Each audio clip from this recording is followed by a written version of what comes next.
Hello there, I just need to straighten up my shirt and I'll be with you in a second. And here I am. Have a look at this. You might have already seen it from the thumbnail, but this thing is being powered by a USB battery right now.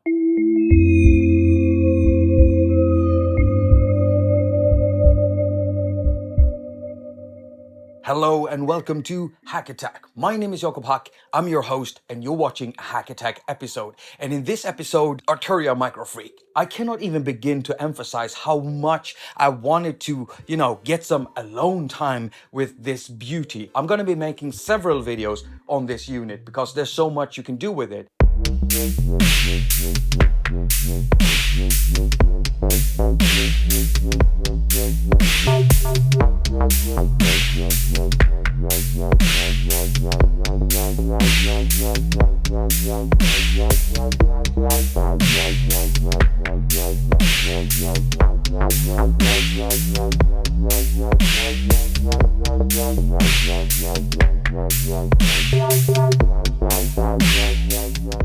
In my first video, what I want to do is ask 3 questions and answer to... You see, there were 3 things I was wondering about when I first saw the MicroFreak. And the first thing was, can it be battery powered? So no, it can't be battery powered in the sense that it has a battery compartment, which kind of makes sense because you would need a lot of batteries to do that. The unit would also become bigger because you have to fit batteries in there, because this thing is an Arturia device. So it actually has CV and gates out, stuff that you can connect to a modular synthesizer. If you have a bearing and neutron at home, you could connect this to that too. Or any other type of synthesizer that has a modular, semi-modular patch bay thing. It also has sync in and output, so you can connect this to something like the pocket operators. Or even a Volca or something like that. So even though it doesn't have a battery compartment, it can be powered by a USB battery, and that's what I'm using right now. So that's very nice. You do of course get like a power supply, and that's where Arturia actually gives you a little bit of a warning. And in the manual it says when you are powering it through a USB battery, since you don't have a ground connection, a connection to ground, this keyboard might not work as expected. Now, I haven't been able to identify if there are any issues with it when I'm powering it with the USB battery. I'll give you an update about that when I do the actual big review for this thing. So yeah, it can be battery powered. So the first question has been answered. Now, the second question I have is, because of my channel and the content, I'm pretty much iOS based. I record all of my stuff, my hardware and things into my iPad. And on the iPad, I use DAWs, I use music apps like synthesizers, drum machines. So if a unit has a USB port, I'm always wondering, is that unit USB class compliant? Meaning it doesn't need any drivers in order to be connected to something. For instance, the Arturia MicroFreak here. If you connect it to a computer, you have a MIDI in and out with it. So you can actually use the keyboard here to play other synthesizers and record MIDI notes into a DAW. I want to be able to do that with my iPad or even my iPhone. And also the knobs here send out CC data, so you can use the knobs to control other synthesizers and functions inside your DAWs and stuff like that. And I want to be able to do that with my iPad too. So is that possible? Is it class compliant? Yes. Yes, it is.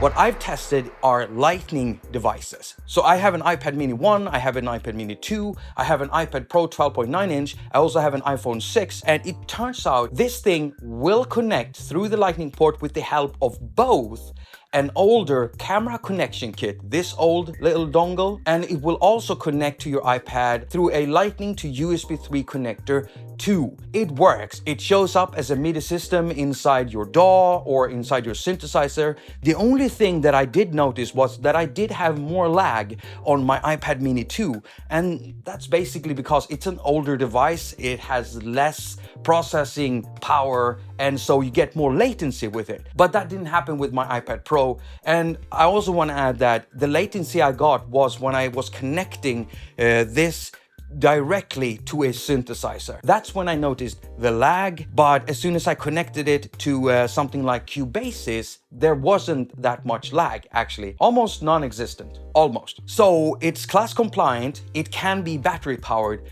What was the next thing I was wondering? Well, I was wondering,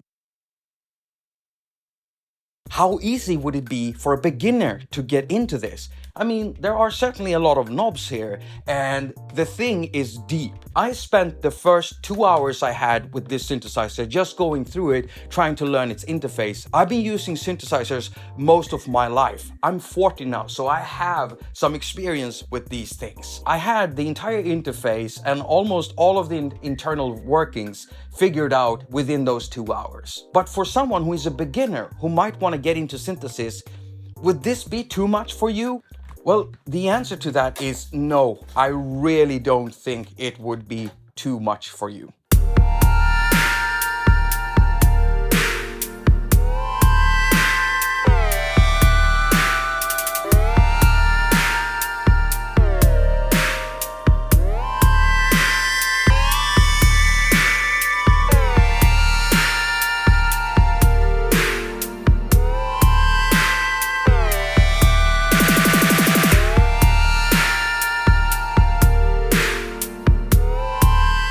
Arturia has done some really nice things here. There is actually something that is more complex that you usually do not find on other synthesizers unless you're paying a lot of money for it or if you're doing modular stuff.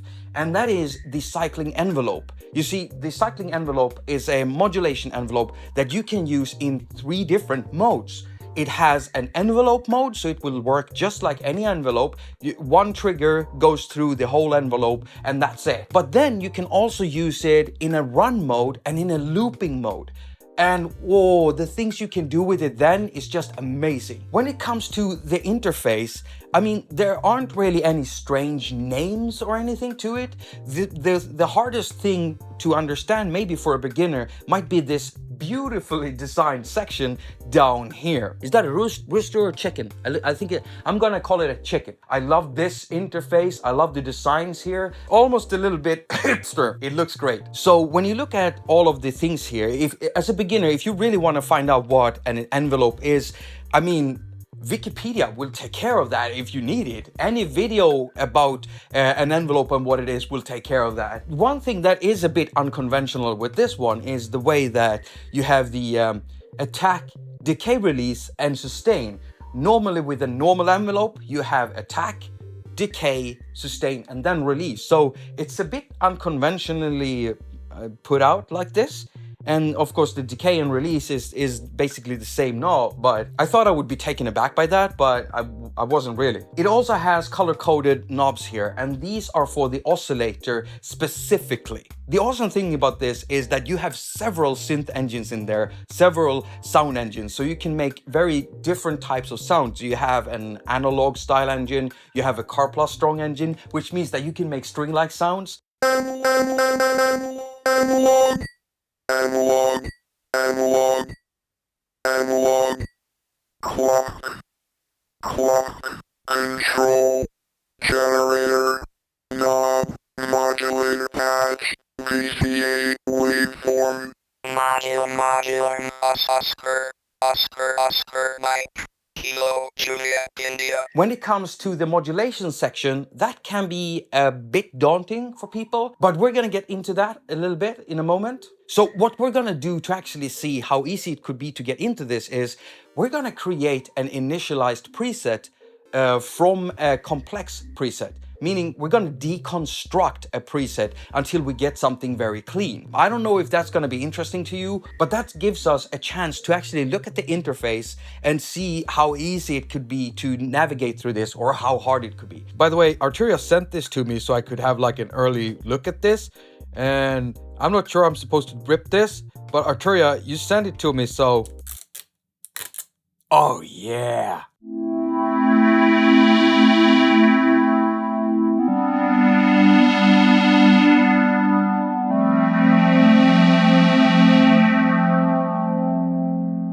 You know what? That sounds a little bit dry. So I'm just gonna add EOS 2, which is an effect plugin for iOS.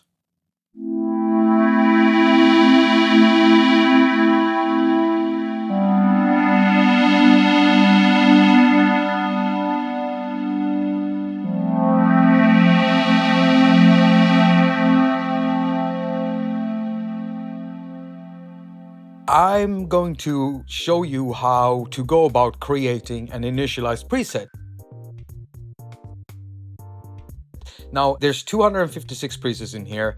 128 of them are factory presets, and the other 128 are user presets. And in the factory state, when you open up the Arturia and run it for the first time, all of those presets in the user preset bank are initialized, and so they have a very basic waveform in there. So you don't really need to do it. But I still want to give you a kind of an overview of the synthesizer and what goes into the presets and patches in here. And so deconstructing a patch is also a good way of trying to learn a synthesizer.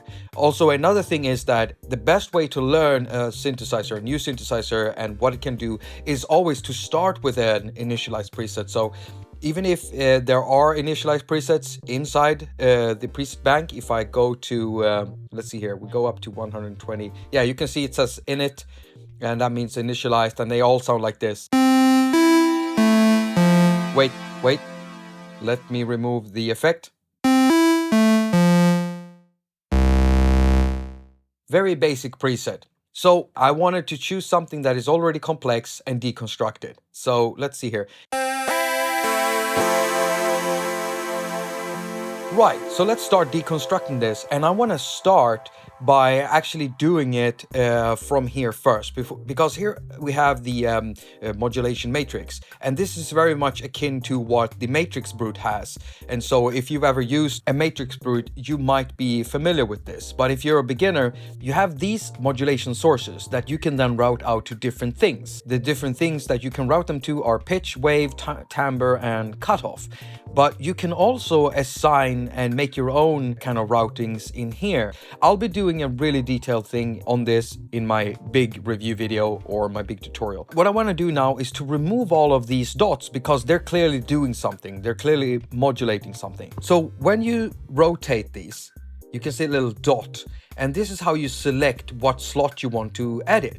And so I'm going to edit this first slot where the cycling envelope, this thing here, is modulating the pitch of the oscillator. And so in order to choose that, we go there by scrolling like this. And by the way, if you keep on scrolling, it goes all the way to the end and then starts over again. So it's really easy to, navigate here. So we're going to choose that and then tap down. And here we can see that it says 5.3. So we need to twist that down to 0. And as soon as we've twisted it down to 0, let's see here, come on. I went too fast there.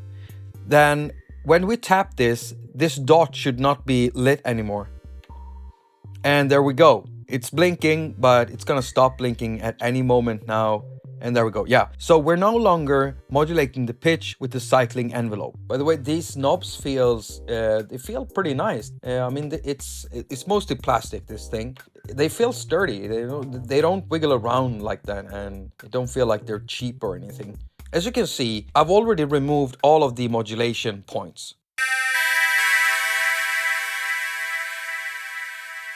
And the preset sounds less complex. Now, there are more things we can do, and what I want to do is to reset the filter. So I'm going to choose a low-pass filter, because this is a filter with 3 different modes. So you have low pass, you have band pass, and you have high pass, which is very nice. And since I've chosen a low-pass filter, and I'm going to twist the cutoff all the way up so it's no longer affecting it. And I'm also going to tweak down on the resonance here. This preset is starting to sound more boring. Now the next thing we're going to do is to reset an envelope to a shorter sound, and we have the envelope down here. So I'm gonna pull down on the attaQ, so we have a short attaQ, and I'm also gonna pull down on the decay release to make a shorter sound, and I'm gonna pull up on the disdain, and I'm gonna pull up on the sustain.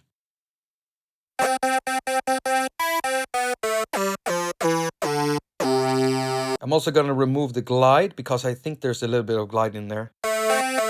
Now it's pretty much set to an initialized state, only there is one more thing we can do, and that is to choose an oscillator engine that sounds very, very basic. And so to change the oscillator engine, we go to the digital oscillator menu, and these are color coded in orange, so they're very easy to find. And we're gonna go to type here because that's how you choose the oscillator engine, and we're going to tweak that all the way down to basic waves. You can see there are a lot of different types of engines in here. So you have the basic wave, you have the super wave, you have the wavetable, you have the harmonic, you have the car plus strong, which means you basically have a string engine in here. You have a virtual analog one, and then you have a wave shaper, and you also have a 2-operator FM synthesis engine. You have a formant one, and you have a chord one, and you even have a speech frequency. The last one is a modal type of engine, which allows you to make percussive sounds. So we're gonna go back to the basic waves, and now we're pretty much at a very initialized state.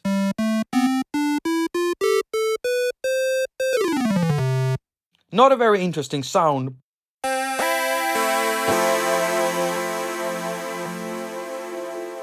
What we've done is we took a complex patch. We removed all of the modulation points. There was nothing affecting anything in here.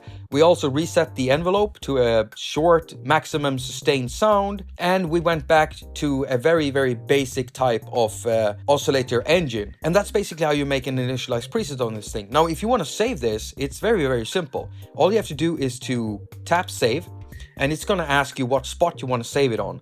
And so we're going to go up here, higher up. I'm going to save this next to one of my presets that I did called Nasty here. And then you just tap again like that. And then it's going to ask you what kind of genre it is. So is it bass? Is it brass? Is it keys? I'm just going to say bass. And then you can name it. This is also very simple. You twist, choose the letter you want, then tap again. Or you could tap and hold and just scroll through like this. How do you pronounce this? Yeah, that's the name of it. Press save, and preset is now saved. That's a good preset. Thank you so much for watching. All comments and ratings are very much appreciated. Now, if you liked this video, if you learned something from it, why not hit that like button? Also, subscribe if you feel like maybe I'm a person who might be putting up content that you might enjoy. You can also support me through Patreon and PayPal. You've got the links over here. And I also love it when you follow me or hit me up over at Instagram. I love Instagram as a platform because I like the way that all of you who put up content there or make stuff there, you know, how you put up your little synth jams, and maybe you got a new synth, a new drum synth, you're putting up a little jam. I just love that stuff. I'm a nerd, so hit me up over at Instagram, Jakob_haQ. I also exist. I also have an account over at Twitter. It's Jakob_haQ. I recently changed that from a username I've been using for years that doesn't make any sense, but it's Jakob_haQ. As usual, I wish you a very productive week. Now go finger all of your stuff and have a lot of fun doing it. And tap it again, and same thing with the others. Just twist, choose, and then tap, and then slide. I don't know what I'm saying. And then adjust, tap again, and you can see I'm removing all of the modulation.